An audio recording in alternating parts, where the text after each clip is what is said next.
Dünyanın en büyük sırrının nerede saklandığını hiç düşündün mü? Bir ülkenin gizli kasasında mı? Yoksa bir arşivin derinliklerinde mi? Bunu tahmin etmen imkansız.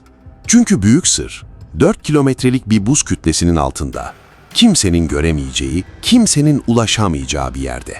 Ve en tuhaf tarafı, tüm dünya bu sırrın varlığından haberdar. Ama hepsi en iyi bildiği şeyi yapıyor, sessiz kalmayı tercih ediyor. Kirli Arşiv'e hoş geldiniz. Bu bölümde gezegenin en karanlık kıtasının, Antarktika'nın hiçbir yerde anlatılmayan gizli katmanlarını açacağız. Antarktika'yı haritada incelediğinde ilk gözüne çarpan kıtanın sadeliği olur. Beyaz, düz ve sonsuz sadelik. İşte tuzak tam olarak burada gizli. Çünkü gerçek Antarktika haritada gördüğün değil. Yüzeyin altında, kilometrelerce buzun derinliğinde bambaşka bir dünya yatıyor. Hiçbir zaman doğrudan görülemeyen, yalnızca ses dalgaları, radar sinyalleri ve uydu verileriyle dolaylı olarak hissedilebilen bir dünya. Ve Antarktika'yı gezegenin diğer yerlerinden ayıran büyük sır burada yatıyor. Buraya gidemezsin. Kazı çalışması yapamazsın. Araştıramazsın. İnceleyemezsin. Dolayısıyla orada ne olduğundan hiçbir zaman emin olamazsın. Bu kıta hakkında bilinen her şey formüller ve yorumlar vasıtasıyla elde edildi. Hiçbir veri doğrudan elde edilmedi. Bu da her keşfin bir boşluk bıraktığı anlamına geliyor. Ölçülenle gerçekte olan arasındaki bir boşluk ve asıl soru işaretleri bu boşlukta yatıyor. 1958 yılında Sovyet jeofizik ekibi Doğu Antarktika'nın iç kesimlerini taramaya başlıyor. Düz bir zemin bulunması bekleniyor. Ama buzun yüzlerce metre altında devasa bir dağ sırası bulunuyor. İsviçre Alpleriyle yarışabilecek büyüklükte. Uzunluğu 1200 kilometreyi aşıyor. Zirveleri 3400 metreye ulaşıyor. Dağlara Sovyet jeofizikçinin adı veriliyor. Gamburtsev. Buraya kadar her şey tamam. Peki, bu dağlar buzun yüzlerce metre altına nereden geldi? Bu büyüklükteki bir dağ sırası tektonik plakaların çarpışmasıyla oluşur. Bu bir hipotez değil. Dünya genelinde binlerce örnekle doğrulanmış bir gerçek. Ama Gamburtsev bölgesinde hiçbir tektonik çarpışma kaydı yok. Plakalar sabit, aktif volkanizma yok. Bu kaya kütlesini kaldırıp yerinde tutabilecek herhangi bir jeolojik kuvvet de yok. Hesaplamalara göre bu dağların ilk insanlar ortaya çıkmadan, yani yüz milyonlarca yıl önce düz bir ovaya dönüşmüş olması gerekiyordu. Ama dönüşmeden orada öylece duruyordu. Dağların altında alışılmadık biçimde korunmuş antik bir kaya kökü tespit edildi. Bu kökün dağ sırasını ayakta tutan şey olduğuna inanılıyor. Kök yaklaşık 1 milyar yaşında. 1 milyar yıl önce dünyada tek bir organizma bile yoktu. Uluslararası araştırmalar Antarktika'nın buz tabakasının tam olarak bu bölgede oluştuğunu gösteriyor. 14 milyon yıl önce var olmaması gereken bir dağ sırasının eteğinde buz birikmeye başladı. Ve bu buz her geçen gün büyüyerek dağları tamamen kapladı. Sanki önce dağlar yaratıldı, sonra da dikkatlice saklandı. Gamburtsev dağları hiçbir zaman çıplak gözle görülmedi. Şekilleri yalnızca ses dalgalarının yansımasından biliniyor. Dokunulamaz, fotoğraflanamaz, sadece ölçülebilir. Ve Gamburtsev sadece başlangıç. Doğu Antarktika'nın 70 derece güney, 120 derece doğu koordinatında bulunan Wilkes Land'e gidelim şimdi. Yüzeyde sıradan buz görünüyor. Ama gravimetrik aletler burada ciddi bir yerçekimi anomalisi ölçüyor. Bu koordinatta dünyanın çekim gücü olması gerekenden çok daha yüksek. Ve bu yükseklik hata payının çok ötesinde. Bu da buzun altında devasa ve yoğun bir şeyin varlığına işaret ediyor. 2006 yılında GRACE uydu sistemi tam resmi ortaya koydu. Buzun altında yaklaşık 500 kilometre çapında bir yapı yatıyor. 500 kilometre çap küçük bir Avrupa ülkesine eşdeğer. Bölgedeki yer kabuğu çökmüş ve altındaki manto deforme olmuş. Jeologların hepsi burayı devasa bir dış çarpımın izi olarak nitelendiriyor. Ohio Üniversitesi'nden araştırmacılar bu çarpışmanın izlerini inceledi. Hesaplamalarına göre çarpan cismin çapı yaklaşık 48 kilometre olabilir. Yani bir önceki videomuzda bahsettiğimiz dinozorları yok eden meteorun 2 katı. Bazı araştırmacılar bu çarpışmayı 252 milyon yıl önce tüm deniz türlerinin %96'sını yok eden Büyük Permiyen yok oluşuyla ilişkilendiriyor. Dünya tarihinin en büyük kitlesel yok oluş olayı. Ama saf krater teorisine uymayan bir şey var. Yerçekimi anomalisi hala aktif olarak kaydediliyor. Buzun altında bir şey 250 milyon yıldır kabuğa baskı uygulamaya devam ediyor. Jeofizikçiler bunun çarpışma sırasında yer kabuğuna hapsolmuş bir parça olabileceğini söylüyor. Ama bu bölgeye sondaj yapılmadı. Mevcut ekipmanlarla bu derinliğe ulaşmak zaten teknik olarak mümkün değil. Dolayısıyla doğrulanamıyor.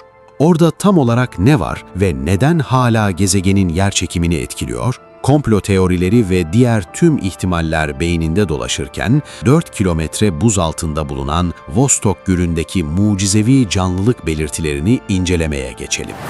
Bu göl yaklaşık 250 kilometre uzunluğunda. Bazı bölgelerinde derinlik 1000 metreyi aşıyor. Tahminen 15 ila 20 milyon yıldır dış dünyadan tamamen izole halde.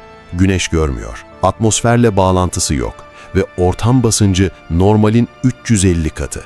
Geleneksel biyolojinin tüm kurallarına göre burası bir ölü bölge. Rus bilim insanları 22 yıl boyunca bu gölün üzerindeki buzu metre metre deldi. 2012 yılının Şubat ayında sondaj suya ulaştı. Örnekler St. Petersburg'daki bir nükleer fizik laboratuvarına gönderildi. 2013 yılının Mart ayında sonuçlar açıklandı ve örneklerde DNA bulundu. Biyologlar bir türü sınıflandırırken eşleşme oranının %90'ın altında olmasını kriter alıyor. Burada bulunan DNA %86'nın üzerinde eşleşme sağlıyor ve küresel biyoloji veri tabanlarında bu türle örtüşen başka bir DNA yok. Bu tür bir DNA Mars'ta bulunsaydı hiç şüphesiz Mars DNA'sı olarak etiketlenirdi. Ama bu DNA dünyada 20 milyon yıldır güneş görmemiş bir gölde bulundu. Muhtemelen kirlenmedir. Sondajda kullanılan gaz yağından bulaşmış bir bakteri olabilir denildi. Yayınlar durduruldu, örnekler sınıflandırıldı. Bir sonraki çalışma yıllar sonra değiştirilmiş bir ekiple fon alabildi. Ancak 100 yılın devrimi niteliğini taşıyan bu biyolojik keşif alelacele kapatıldı ve bugün hala ne olduğu resmi olarak bilinmiyor. Daha doğrusu biz bilmiyoruz. Gördüğümüz yerin sadece baktığımız yerden ibaret olduğunu sanıyoruz. Oysa geçmişte yaşamış bazı bilim insanları o buzun altında ne olduğunu yüzyıllar önce biliyordu. 1513 yılında İstanbul'da Osmanlı'nın büyük denizcisi Piri Reis, döneminin sultanı için kapsamlı bir dünya haritası hazırladı. Harita bugün hala Topkapı Müzesi'nde muhafaza ediliyor.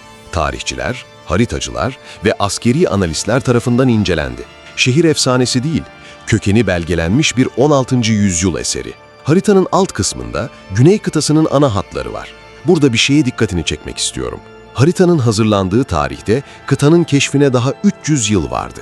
Piri Reis haritanın kenar notlarında bu çizimleri kendi hayal gücüyle yapmadığını, daha eski kaynaklardan yararlandığını söyler. Bu kaynaklardan bazılarının Büyük İskender dönemine kadar uzandığını iddia eder. O kaynakların da hiçbiri bugün ortada yok. Ya kayboldular ya da hiçbir zaman halka arz edilmediler. Yıllar sonra 1531'de Fransız matematikçi Orontius Fines başka bir güney kıtası haritası yayımladı. Bu harita sadece genel hatları değil, iç topografiyi de gösteriyor. Dağ sıralarını, vadileri, nehir yataklarını. 20. yüzyılda araştırmacılar bu haritayı modern sismografik verilerle, yani buzun altındaki gerçek Antarktika topografyasıyla karşılaştırdı. Örtüşmeler o kadar kesin çıktı ki bir grup bilim insanı bulguları akademik yayınla resmi bir bilimsel rapora dahil etti. Akademik camia daha fazla çalışma gerekiyor dedi ve bu soruda diğerleriyle aynı kaderi yaşadı. Yanıtsız bir teori olarak tarihe gömüldü. Kasım 1946'da Amerika Birleşik Devletleri tarihinin en büyük kutup seferi başladı.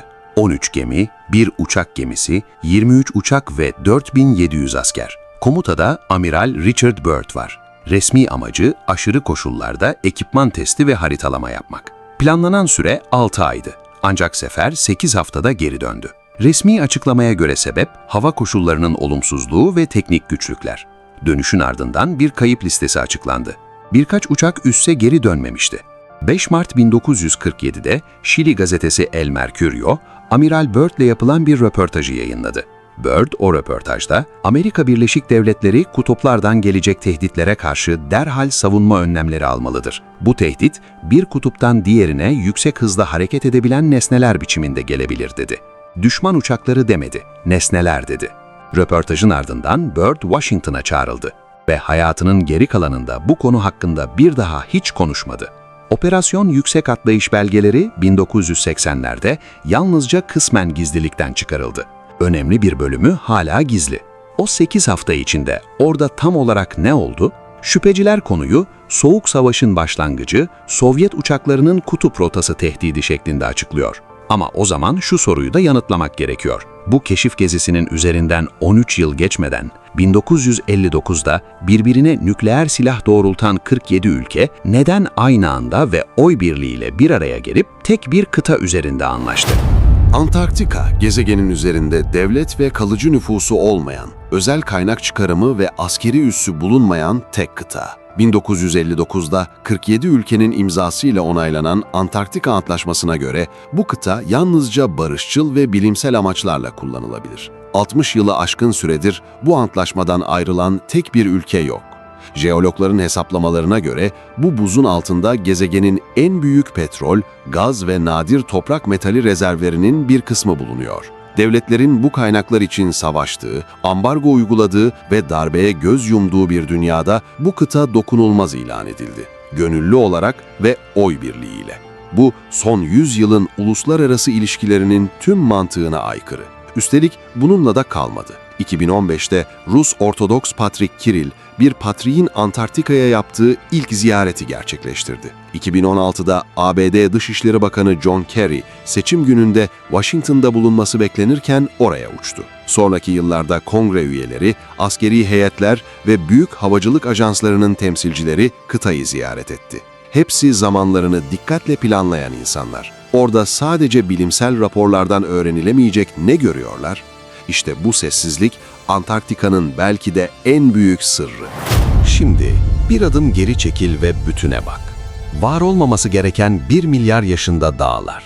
250 yıldır gezegenin yerçekimini bozan, tanımlanamayan bir nesne. 20 milyon yıldır izole bir gölde bulunan ve üstü kapatılan DNA. Buzla kaplı olduğu söylenen bir kıtanın altını gösteren 500 yıllık haritalar. 8 haftada geri dönen ve ardından konuşmasına izin verilmeyen bir amiral. Ve tüm bunların üzerine kurulu, 60 yıllık hiç çatlamamış bir anlaşma. Bunların hiçbiri spekülasyon değil. Hepsi belgelenmiş ve kanıtlanmış. Hiçbirine de kapsamlı bir resmi yanıt verilmemiş. Antarktika bizi efsanelerle korkutmuyor. Bizi belgelerle korkutuyor. Çünkü buradaki en rahatsız edici sorular komplo teorilerinden değil, bilimden, tarihten ve uluslararası hukuktan geliyor. Burası kirli arşiv ve bu arşiv çok derin. Serinin devamında dünyanın görünmez katmanlarına ve tarihin yanıtsız sorularına bakış açını değiştirmeye devam edeceğiz. Düşüncelerini yorumlara yaz ve bildirim zilini açık tut. Çünkü bir sonraki dosya bugünkünden çok daha rahatsız edici olacak. Hoşça kalın.